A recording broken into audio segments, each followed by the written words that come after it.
Assalamualaikum warahmatullahi wabarakatuh. Selamat malam, Shalom, Om Swastiastu, Namo Buddhaya, salam kebajikan, dan salam sejahtera untuk kita semua. Kami dari kelompok 9 ingin mempresentasikan hasil kerja kelompok kami yang bertemakan dengan tetik interpretasi citra. Untuk materi pertama akan disampaikan oleh saudari Nyayu Salsabila. Untuk Nyayu Salsabila, saya persilahkan.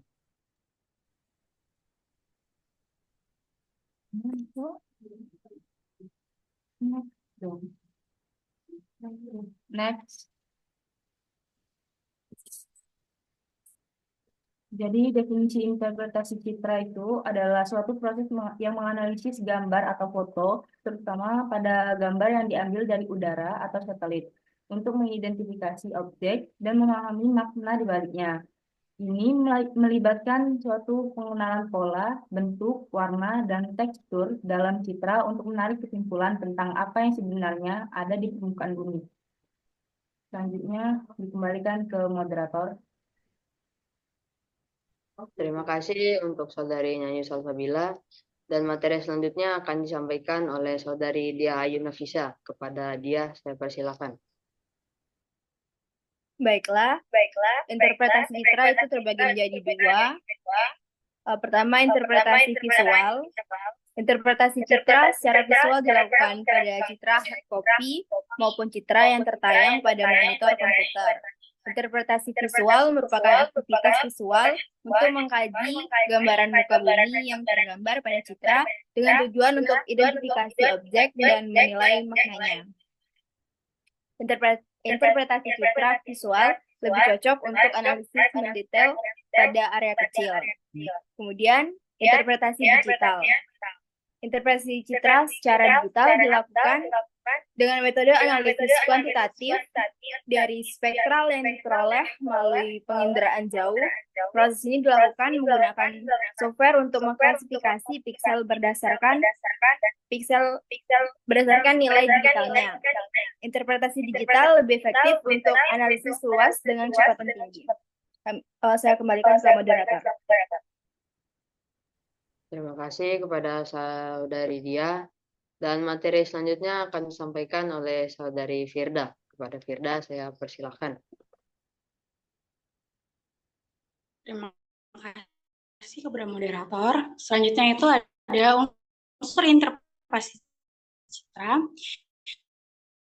Unsur-unsur utama yang digunakan dalam interpretasi citra adalah yang pertama itu ada ukuran, yaitu besaran relatif suatu objek dibandingkan dengan objek lain.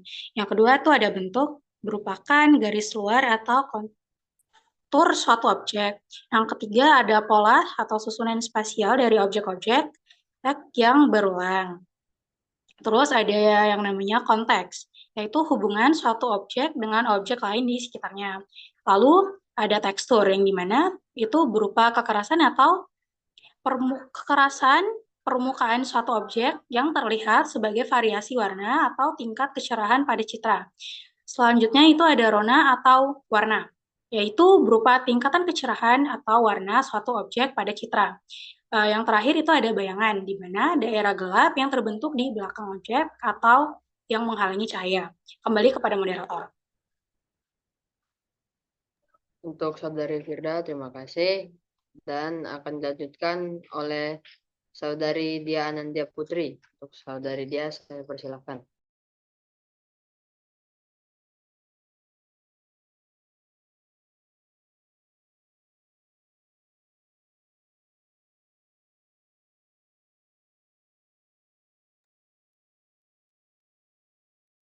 Baik, di sini saya akan menjelaskan mengenai teknik deteksi setiap unsurnya.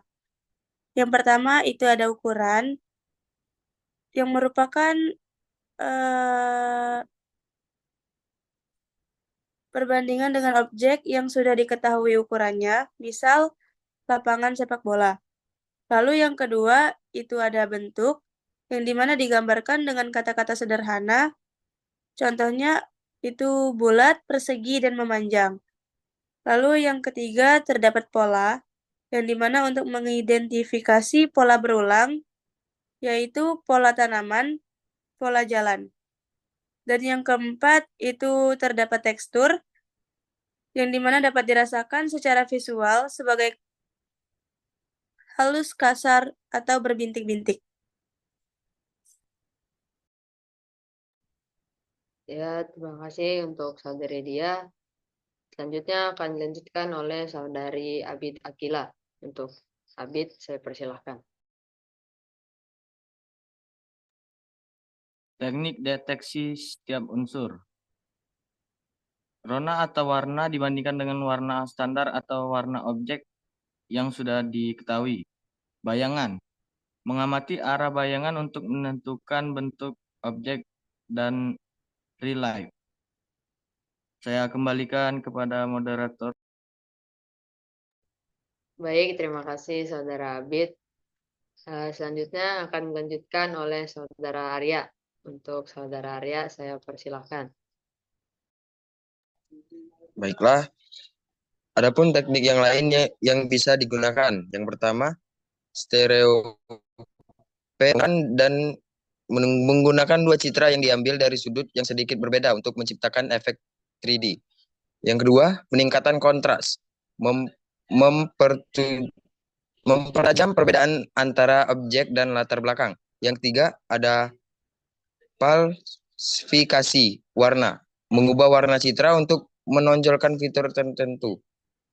Dan yang terakhir, analisis komponen utama, mereduksi data citra menjadi komponen utama untuk identifikasi pola.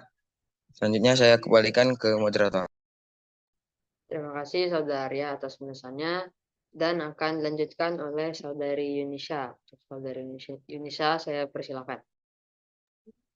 Sebelumnya terima kasih pada moderator.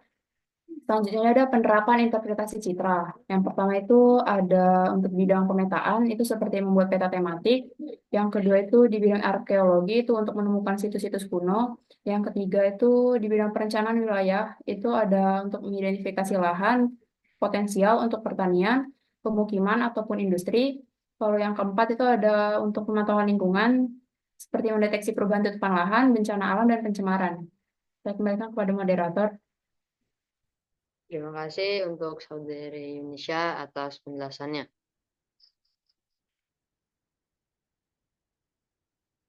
Sekian presentasi dari kelompok kami.